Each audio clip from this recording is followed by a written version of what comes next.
સત્યની સાથે જનતાનો અવાજ। આપ જોઈ રહ્યા છો 24 ન્યૂઝ નેટવર્ક। તાજા સમાચાર, ઝડપી અપડેટ અને સચોટ માહિતી 24 ન્યૂઝ નેટવર્ક સમાચાર સૌથી પહેલા। હળવદમાં છેડતીના મુદ્દે બેફામ બુલેટનો કહેર, એકનું મોત, 3 ઘાયલ, પોલીસની કામગીરી સામે સવાલો।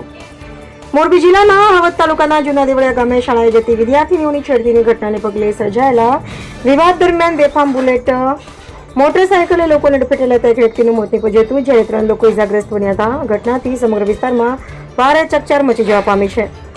મળતી માહિતી મુજબ શાળાએ જતી વિદ્યાર્થીનીઓ સાથે છેડતીની ઘટનાને લઈને સ્થાનિકોમાં ભારે રોષ વ્યાપ્યો હતો।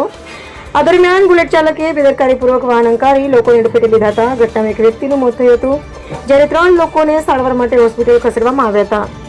સ્થાનિક લોકોના જણાવ્યા મુજબ બુલેટ ચાલક નશાની હાલતમાં હતો, તેમજ તે દારૂના ગેરકાયદેસર ધંધા સાથે સંકળાયેલો હોવાનું ચર્ચાઈ રહ્યું છે। જો કે આ અંગે પોલીસ દ્વારા કોઈ સત્તાવાર પુષ્ટિ કરવામાં આવી નથી। ઘટના બાદ ગ્રામજનોમાં ભારે આક્રોશ જોવા મળ્યો હતો। લોકો દ્વારા માત્ર બુલેટ ચાલક જ નહીં, પરંતુ સમગ્ર મામલે પોલીસની કામગીરી સામે પણ સવાલો ઉઠાવવામાં આવ્યા છે। અગાઉથી મળતી ફરિયાદો પર સમયસર કાર્યવાહી કરવામાં આવી હોત તો આ ઘટના અટકાવી શકાય તેમ હતી, તેવી ચર્ચાઓ પણ ચાલી રહી છે। પોલીસે સમગ્ર મામલે તપાસ શરૂ કરી હોવાનું જાણવા મળ્યું છે। ઘટનાની વાસ્તવિક હકીકતો અને જવાબદારો અંગે તપાસ પૂર્ણ થયા બાદ વધુ વિગતો બહાર આવશે। રિપોર્ટર સુરેશસિંહ જાડેજા, મોરબી।